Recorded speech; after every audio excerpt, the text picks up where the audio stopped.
नमस्कार मित्रों, मैं अनीता श्रीवास्तव आपका हार्दिक अभिनंदन करती हूँ। श्रीमद् वाल्मीकि रामायण में आज का प्रसंग है सुमंत्र का राजा को ऋष्यशृंग मुनि को बुलाने की सलाह देते हुए उनके अंग देश में जाने और शांता से विवाह करने का प्रसंग सुनाना। पुत्र के लिए अश्वमेध करने की बात सुनकर सुमंत ने राजा से एकांत में कहा, महाराज एक पुराना इतिहास सुनिए। मैंने पुराण में भी इसका वर्णन सुना है।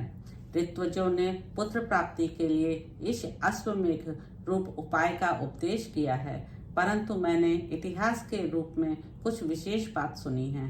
राजन, पूर्व काल में भगवान सनत कुमार ने ऋषियों के निकट एक कथा सुनाई थी। वह आपकी पुत्र प्राप्ति से संबंध रखने वाली है। उन्होंने कहा था, मुनिवरों, महर्षि काश्यप के विभांडक नाम से एक पुत्र है। उनके भी एक पुत्र होगा जिसकी लोगों में ऋष्यशृंग नाम से प्रसिद्धि होगी।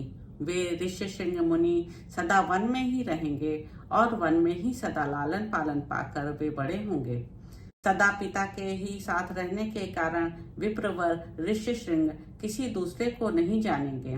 राजन, लोक में ब्रह्मचर्य के दो रूप विख्यात हैं और ब्राह्मणों ने सदा उन दोनों स्वरूपों का वर्णन किया है।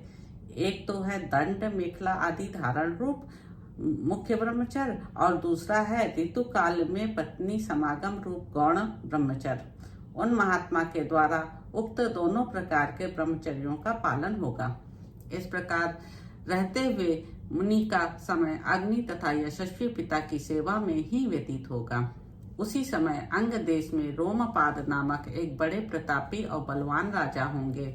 उनके द्वारा धर्म का उल्लंघन हो जाने के कारण उस देश में अनावृष्टि हो जाएगी, जो सब लोगों को अत्यंत भयभीत कर देगी। वर्षा बंद हो जाने से राजा रोमपाद को भी बहुत दुख होगा। वे शास्त्र ज्ञान में बढ़े चढ़े ब्राह्मणों को बुलाकर कहेंगे, विप्रवरों, आप लोग वेद शास्त्र के अनुसार कर्म करने वाले तथा लोगों के आचार विचार को जानने वाले हैं, अतः कृपा करके मुझे ऐसा कोई नियम बताइए जिससे मेरे पाप का प्रायश्चित हो जाए। राजा के ऐसा कहने पर वे वेदों के पारंगत विद्वान सभी श्रेष्ठ ब्राह्मण उन्हें इस प्रकार सलाह देंगे। राजन, विभांडक के पुत्र ऋष्यशृंग वेदों के पारगामी विद्वान हैं। भूपाल, आप सभी उपायों से उन्हें यहाँ ले आइए।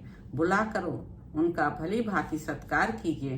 फिर एकाग्रचित हो वैदिक विधि के अनुसार उनके साथ अपनी कन्या शांता का विवाह कर दीजिए। उनकी बात सुनकर राजा इस चिंता में पड़ जाएंगे कि किस उपाय से उन शक्तिशाली महर्षि को यहाँ लाया जा सकता है। फिर वे मनस्वी नरेश मंत्रियों के साथ निश्चय करके अपने पुरोहित और मंत्रियों को सत्कार पूर्वक वहां भेजेंगे। राजा की बात सुनकर वे मंत्री और पुरोहित मुंह लटकाकर दुखी हों यूं कहने लगेंगे कि हम महर्षि से डरते हैं, इसलिए वहां नहीं जाएंगे। यूं कहकर वे राजा से बड़ी अनुनय विनय करेंगे।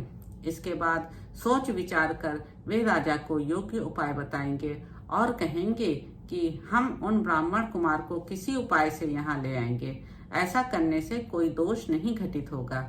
इस प्रकार वेश्याओं की सहायता से अंगराज मुनि कुमार ऋष्यशृंग को अपने यहाँ बुलाएंगे।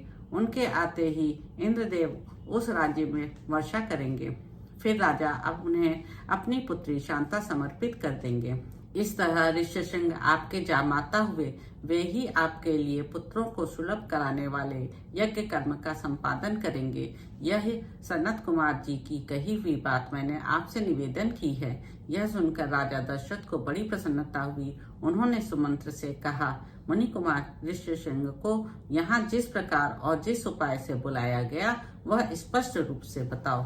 तो मित्रों, इस प्रकार बाल कांड में निहित 9वां सर्ग समाप्त होता है। नमस्ते दोस्तों।